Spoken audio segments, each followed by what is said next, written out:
नमस्कार दोस्तों, पीएलटिक्स में आपका बहुत बहुत स्वागत है। दोस्तों आज के इस क्लास में यूपी ट्रिपल एस सी सामान्य जानकारी प्रीवियस ईयर के क्वेश्चंस की क्लास को लेकर आया हूं और इस क्लास के अंतर्गत हम लोग कंप्यूटर के चैप्टर वाइज क्वेश्चंस को सॉल्व करेंगे।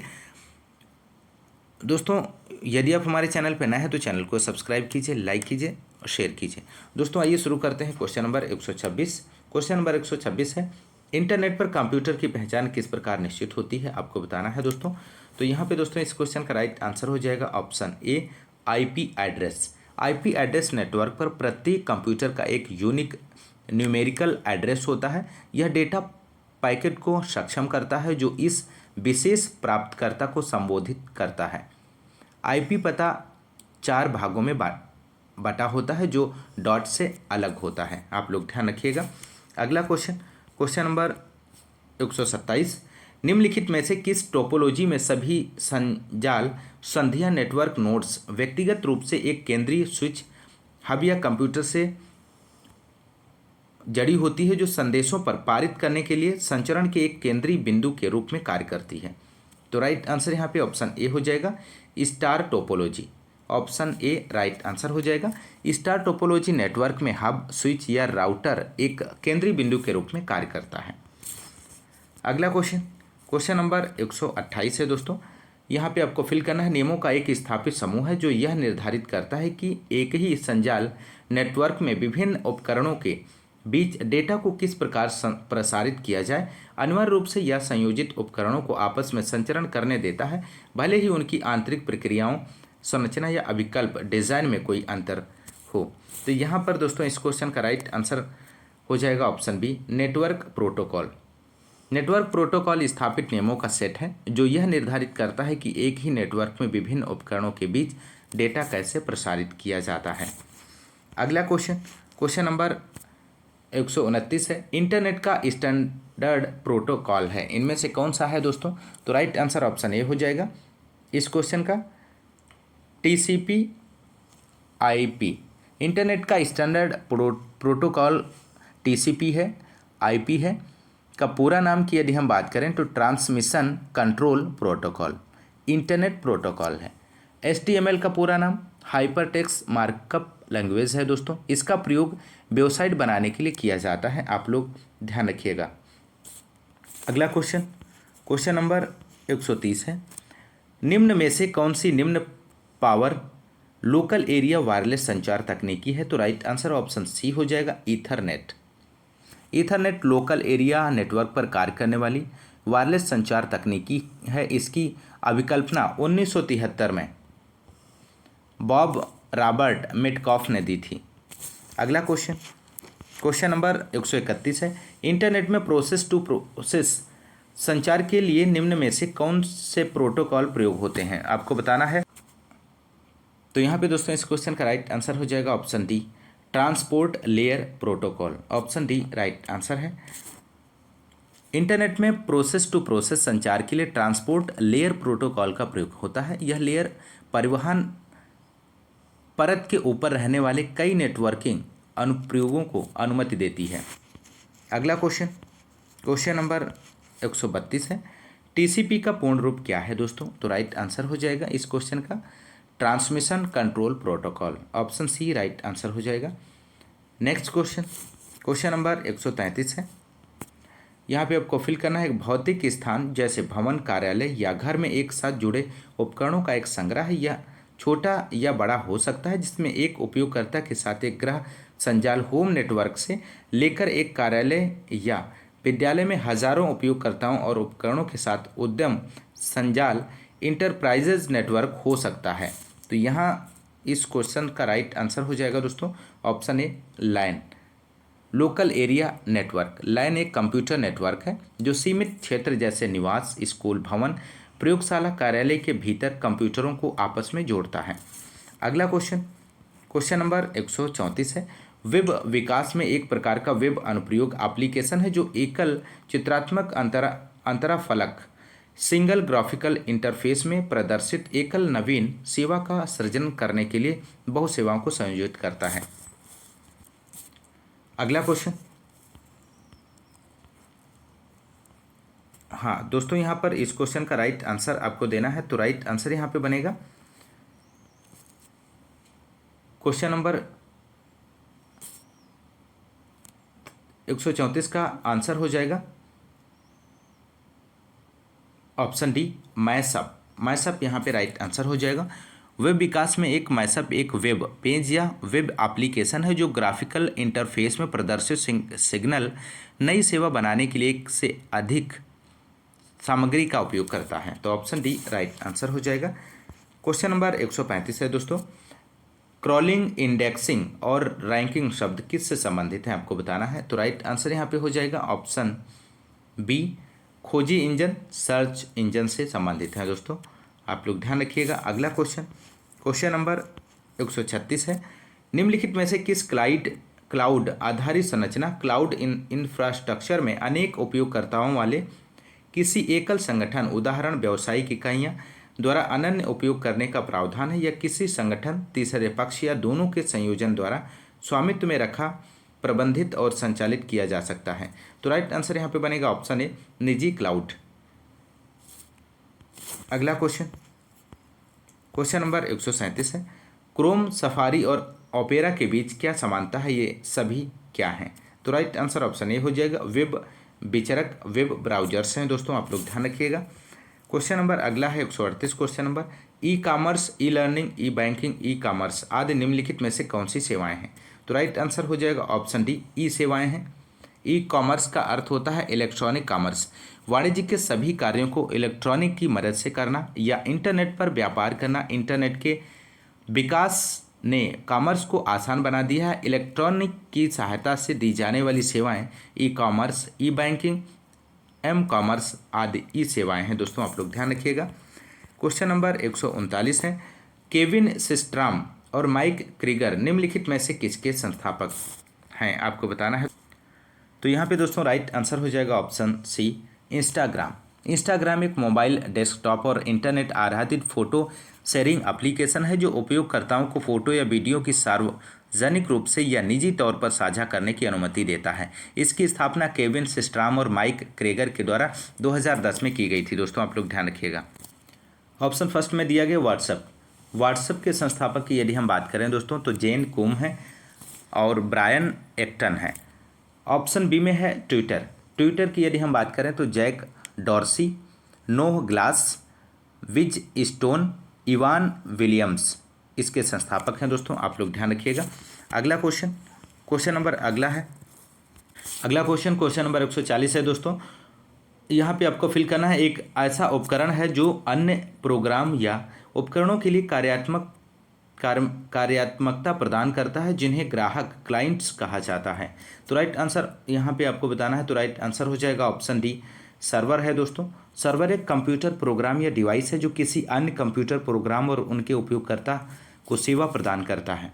अगला क्वेश्चन नंबर अगला है 141 क्वेश्चन नंबर, कंप्यूटर के संदर्भ में जिस तरीके से कोई विरोधी सिस्टम में प्रवेश कर सकता है और संभावित रूप से क्षति का कारण बन सकता है उसे क्या कहते हैं। तो राइट आंसर ऑप्शन ए हो जाएगा, हमला सतह, अटैक सरफेस। यहाँ पे इस क्वेश्चन का राइट आंसर बनेगा। क्वेश्चन नंबर अगला है 142, रे टॉमलिंसन को किसका श्रेय दिया जाता है। तो राइट आंसर हो जाएगा ऑप्शन ए, सबसे पहला ईमेल भेजने। ऑप्शन ए यहाँ पे सही जवाब हो जाएगा, रे टॉमलिंसन को ईमेल का जनक कहा जाता है। ऑप्शन ए राइट आंसर हो जाएगा यहाँ पे। अगला क्वेश्चन नंबर 143 है दोस्तों। यहाँ पर निम्नलिखित में से कौन सा एक उपाय नहीं है जिससे एक वायरस आपके कंप्यूटर को संक्रमित कर सकता है। तो राइट आंसर यहाँ पे बनेगा दोस्तों, ऑप्शन यहाँ पे हो जाएगा बी राइट आंसर, प्रलेख और PDF संचिकाएं फाइल्स बनाना। ऑप्शन बी राइट आंसर है। अगला क्वेश्चन दोस्तों, क्वेश्चन नंबर 144 है, ईमेल प्राप्त करने के लिए कौन सा प्रोटोकॉल प्रयोग में आता है आपको बताना है। तो राइट आंसर ऑप्शन डी हो जाएगा, POP3। ईमेल प्रोटोकॉल ईमेल भेजने और प्राप्त करने के नियम और प्रक्रियाएं हैं। POP3 या POP3 और IMAP4 प्रोटोकॉल का प्रयोग एक ईमेल सर्वर से ईमेल प्राप्त करने के लिए होता है दोस्तों, आप लोग ध्यान रखिएगा। POP3 IMAP4 आप लोग ध्यान रखिएगा। अगला क्वेश्चन नंबर 145 है, कंप्यूटर विज्ञान में AASP का विस्तारित रूप क्या है। तो राइट आंसर यहाँ पे बनेगा दोस्तों इस क्वेश्चन का, आवेदन सेवा प्रदाता, सक्रिय सेवक पृष्ठ, यहाँ पे बी और डी दोनों ऑप्शन यहाँ पे राइट आंसर हो जाएगा। एएसपी का विस्तारित रूप होता है एक्टिव सर्वर पेजेस। यह एक माइक्रोसॉफ्ट टेक्नोलॉजी है जो इंटरनेट और वेब पेजों के बीच मध्यस्थता करता है। इसका सारा काम सर्वर पर ही होता है। एएसपी का विस्तारित रूप एप्लीकेशन सर्विस प्रोवाइडर भी है। दोनों विकल्प बी और डी सही हैं। दोस्तों आप लोग ध्यान रखिएगा। क्वेश्चन नंबर अगला है माइक्रोसॉफ्ट विंडोज़ से संबंधित। क्वेश्चन नंबर 146 है बुकमार्क का उपयोग एमएस वर्ड में किया जाता है। तो राइट आंसर यहाँ पे बनेगा दोस्तों इस क्वेश्चन का ऑप्शन डी यहाँ पे राइट आंसर हो जाएगा। भविष्य में उल्लेख के लिए डॉक्यूमेंट में एक विशिष्ट स्थान या टेक्स्ट की पहचान करने के लिए। अगला क्वेश्चन नंबर 147 है माइक्रोसॉफ्ट एक्सेल में फॉर्मेट पेंटर को कई बार क्रमानुसार उपयोग करने के लिए निम्नलिखित में से कौन सी क्रिया करनी चाहिए। तो राइट आंसर यहाँ पे बनेगा ऑप्शन सी इसका सही जवाब हो जाएगा। दोस्तों आप लोग ध्यान रखिएगा। फॉर्मेट पेंटर आइकन पर डबल क्लिक, ऑप्शन सी सही जवाब हो जाएगा। नेक्स्ट क्वेश्चन नंबर 148 है दोस्तों एक्सेल 2016 में कॉलम जी और कॉलम एच के बीच 3 कॉलम डालने के लिए आप क्या करेंगे। तो राइट आंसर ऑप्शन बी हो जाएगा। कॉलम एच सेलेक्ट करेंगे और राइट क्लिक करके 3 बार इंसर्ट सेलेक्ट करेंगे, ऑप्शन बी यहाँ पे राइट आंसर हो जाएगा। अगला क्वेश्चन दोस्तों क्वेश्चन नंबर 149 है। क्वेश्चन नंबर 149 एमएस एक्सेल 2016 में निम्नलिखित किस विकल्प द्वारा विंडो को 2 भागों में बांटा जा सकता है। तो यहाँ पर दोस्तों इस क्वेश्चन का राइट आंसर हो जाएगा अब यहाँ पे राइट आंसर ऑप्शन बी हो जाएगा। इस क्वेश्चन का माफ़ कीजिएगा, राइट आंसर ऑप्शन सी होगा व्यू, विंडो और स्प्लिट, ऑप्शन सी यहाँ पे राइट आंसर बनेगा दोस्तों। अगला क्वेश्चन नंबर 150 है ऑपरेटिंग सिस्टम सारी प्रक्रियाओं की सूचना कहाँ रखती है। तो राइट आंसर यहाँ पे ऑप्शन डी हो जाएगा process table, option D right answer बनेगा। ऑपरेटिंग सिस्टम प्रोसेस टेबल के द्वारा रिसोर्सेज को मैनेज और कंट्रोल करता है। टेबल्स हर प्रोसेस और रिसोर्सेज के बारे में जानकारी स्टोर करने के लिए महत्वपूर्ण डेटा स्ट्रक्चर है, ऑप्शन डी यहाँ पे राइट आंसर हो जाएगा। अगला क्वेश्चन नंबर 151 है एक्सेल में डेटा का डिफ़ॉल्ट संरेखण अलाइनमेंट है, इनमें से कौन सा है। तो राइट आंसर ऑप्शन ए हो जाएगा टेक्स्ट लेफ्ट अलाइंड और number right aligned, option A यहाँ पे राइट आंसर हो जाएगा। माइक्रोसॉफ्ट एक्सेल में टेक्स्ट का बाय डिफ़ॉल्ट अलाइनमेंट लेफ्ट होता है तथा संख्या का बाय डिफ़ॉल्ट अलाइनमेंट राइट होता है। एक्सेल में फार्मूला का बाय डिफ़ॉल्ट अलाइनमेंट राइट होता है, इस बात को ध्यान रखिएगा। अगला क्वेश्चन नंबर 152 है दोस्तों आपने अभी विंडोज़ 7 कंप्यूटर में जो डिस्क संस्थापित इंस्टॉल की है उसमें नए खंड वॉल्यूम बनाने और डिस्क को संरूपित फॉर्मेट करने के लिए आप निम्नलिखित में से किस साधन टूल का प्रयोग करेंगे। तो यहाँ पे राइट आंसर हो जाएगा ऑप्शन सी डिस्क मैनेजमेंट का। अगला क्वेश्चन नंबर अगला है दोस्तों 153 किस प्रकार के फाइल का एक्सटेंशन .vat होता है। तो राइट आंसर यहाँ पे बनेगा option D PC batch file यहाँ पे राइट आंसर हो जाएगा। कंप्यूटर में किसी फाइल की पहचान के लिए कंप्यूटर का ऑपरेटिंग सिस्टम अपनी सुविधा अनुसार फाइल को उसके प्रकार के अनुसार पहचान करता है, जिसे फाइल एक्सटेंशन या फॉर्मेट कहते हैं। फाइल एक्सटेंशन को लिखने के लिए कोई विशेष नियम नहीं है, परंतु इसकी शुरुआत डॉट के बाद कुछ अक्षर होने चाहिए, जैसे .mp3, .txt, .html। तो इस तरह से यहाँ पे राइट आंसर ऑप्शन डी हो जाएगा। अगला क्वेश्चन नंबर 154 है कैलिस्टो, एमटी, एरियल और सेंचुरी विभिन्न प्रकार के क्या हैं, तो आपको बताना है। तो राइट आंसर ऑप्शन डी हो जाएगा फ़ॉन्ट है दोस्तों। फ़ॉन्ट टेक्स्ट का एक ग्राफिकल रिप्रेजेंटेशन है जिसमें एक अलग प्रकार का टाइप फेस बिंदु आकार वजन रंग या डिज़ाइन शामिल करता है। तो यहाँ पर राइट आंसर ऑप्शन डी हो जाएगा। अगला क्वेश्चन नंबर 155 है निम्न में से कौन सा समूह एमएस एक्सेल के इंसर्ट टैब में मौजूद नहीं है। तो राइट आंसर यहाँ पे ऑप्शन बी हो जाएगा अनुच्छेद। एमएस एक्सेल में चित्र, चार्ट, फिल्टर, हाइपरलिंक आदि सम्मिलित करने के लिए इंसर्ट टैब का उपयोग करते हैं। इंसर्ट टैब खोलने के लिए शॉर्टकट की Alt+N का उपयोग करते हैं। इंसर्ट टैब में उपस्थित कुछ समूह जैसे टेबल्स हैं, इलस्ट्रेशन है, एप्स हैं, चार्ट है, रिपोर्ट्स हैं, स्पार लाइंस हैं, फिल्टर्स हैं, लिंक्स हैं, टेक्स्ट और सिंबल हैं। जबकि एमएस एक्सेल के इंसर्ट टैब में पैराग्राफ्स अनुच्छेद उपलब्ध नहीं है। ऑप्शन बी राइट आंसर है। अगला क्वेश्चन नंबर 156 है, निम्नलिखित में से कौन सा कंप्यूटर सॉफ्टवेयर प्रोग्राम है जिसका उपयोग डेटा संग्रहित करने, व्यवस्थित करने और हेरफेर के लिए किया जाता है? तो राइट आंसर यहाँ पे बनेगा दोस्तों इस ऑप्शन बी एक्सेल इसका सही जवाब हो जाएगा। अगला क्वेश्चन नंबर 157 है, माइक्रोसॉफ्ट एक्सेल के कंप्यूटर फाइल को किस प्रकार नाम दिया जाता है? तो राइट आंसर ऑप्शन बी हो जाएगा .xls।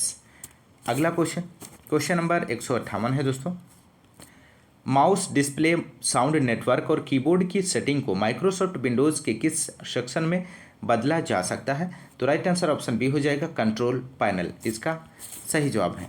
अगला क्वेश्चन नंबर 159 है, विंडोज़ 10 को पहले एक पूर्वावलोकन के रूप में निम्नलिखित में से किस दिन जारी किया गया था? तो राइट आंसर ऑप्शन सी हो जाएगा 1 अक्टूबर 2014 इसका सही जवाब बनेगा।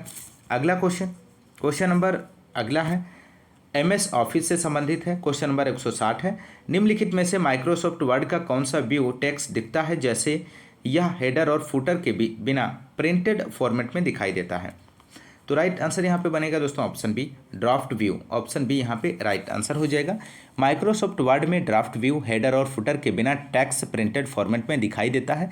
MS वर्ड में ड्राफ्ट व्यू अप्लाई के लिए निम्नलिखित स्टेप हैं।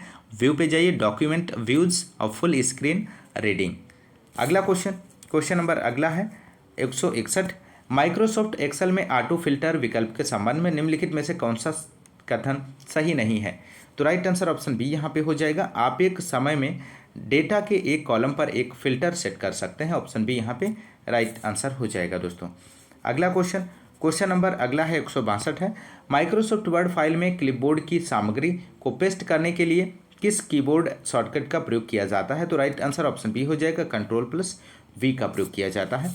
अगला क्वेश्चन नंबर 163 है दोस्तों, जब माइक्रोसॉफ्ट एक्सेल वर्कशीट के प्रकोष्ठों सेल्स में संख्याएं प्रविष्ट की जाती हैं तो वे पूर्व निर्धारित स्थिति बाई डिफ़ॉल्ट द्वारा होती हैं। तो राइट आंसर ऑप्शन सी हो जाएगा, दाईं ओर संरेखित होती हैं। दोस्तों आप लोग ध्यान रखिएगा। अगला क्वेश्चन नंबर 164 है, माइक्रोसॉफ्ट वर्ड में आप का चयन करके पूर्व निर्धारित उपांत व्यवस्थाओं मार्जिन सेटिंग्स को अनुकूलित कस्टमाइज कर सकते हैं या चुन सकते हैं? तो यहाँ पे दोस्तों इस क्वेश्चन का राइट आंसर ऑप्शन ए हो जाएगा, लेआउट मार्जिन्स। ऑप्शन ए सही जवाब है इस क्वेश्चन का। अगला क्वेश्चन नंबर 165 है, माइक्रोसॉफ्ट पावर पॉइंट 2016 में स्लाइड पर दिखाई देने वाली सभी सामग्रियों के लिए फॉर्मेट, पोजिशनिंग और प्लेस होल्डर बॉक्स निहित होते हैं। तो राइट आंसर आपको देना है। तो राइट आंसर ऑप्शन डी हो जाएगा, स्लाइड मास्टर इसका सही जवाब है दोस्तों। अगला क्वेश्चन नंबर 166 है, MS पावर पॉइंट्स में आपको यहाँ पे फिल करना है। आपको एक विषय से समस्त संरूपण फॉर्मेटिंग को कॉपी करने और इसे दूसरे विषय में प्रयोग करने में सहायता प्रदान करता है। तो राइट आंसर ऑप्शन डी हो जाएगा, फॉर्मेट पेंटर। अगला क्वेश्चन नंबर 167 है, जब आप यहाँ पे फिल करना है का प्रयोग कर रहे होते हैं तो आप सदैव माइक्रोसॉफ्ट द्वारा प्रस्तुत किए गए सर्वाधिक अद्यतन अपडेटेड ऐप्स चला रहे होते हैं। यह नियमित सुरक्षा अद्यतनों, अपडेट सुधारों को प्रकट अनलॉक करता है और अति महत्वपूर्ण रूप से नवीनतम विशिष्टताएं और टूल्स जैसे ही उपलब्ध होते हैं उनका उपागम करवाता है। तो यहाँ पर दोस्तों इस क्वेश्चन का राइट आंसर हो जाएगा ऑप्शन बी, यहाँ पे राइट आंसर हो जाएगा ऑफिस 365। ऑप्शन बी यहाँ पे राइट आंसर बनेगा।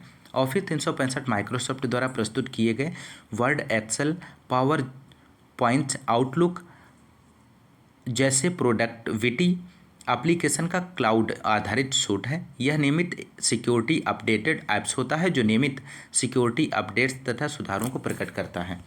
अगला क्वेश्चन नंबर 168 है, MS पावर पॉइंट में आप यह सुनिश्चित करना चाहते हैं कि आपकी कंपनी का प्रतीक चिन्ह लोगो किसी प्रदत्त प्रस्तुतिकरण में सभी स्लाइड के ऊपरी दाएं कोने पर दिखाई दें। ऐसा करने के लिए आपको निम्नलिखित में से किस व्यू का प्रयोग करना होगा? तो राइट आंसर ऑप्शन बी हो जाएगा, स्लाइड मास्टर का। अगला क्वेश्चन नंबर 169 है, माइक्रोसॉफ्ट वर्ड 2016 प्रलेख डॉक्यूमेंट में सामग्रियों की तालिका प्रविष्ट करने के लिए आपको किस मेनू टैब पर जाना होगा? तो राइट आंसर ऑप्शन डी हो जाएगा, इंसर्ट मेनू टैब पर जाना होगा। अगला क्वेश्चन नंबर अगला है 170 क्वेश्चन नंबर, माइक्रोसॉफ्ट एक्सेल के संदर्भ में कृपया निम्नलिखित प्रकोष्ठों सेल्स की सामग्रियां देखें। सेल A3 का सूत्र A1 star dollar A star यहाँ पर 2 है। प्रकोष्ठ सेल A3 से सूत्र को प्रकोष्ठ सेल B3 में कॉपी किया जाता है। प्रकोष्ठ सेल B3 में प्रदर्शित मान क्या होगा? तो यहाँ पर दोस्तों इस क्वेश्चन का राइट आंसर हो जाएगा ऑप्शन सी 30, यहाँ पे राइट आंसर हो जाएगा। तो दोस्तों यदि आपको क्लास पसंद आ रही तो क्लास को ज़्यादा से ज़्यादा लाइक और शेयर करते रहिए दोस्तों। आज के इस क्लास में बस इतना ही, मिलते हैं नेक्स्ट क्लास में, तब तक के लिए नमस्कार, जय हिंद, धन्यवाद।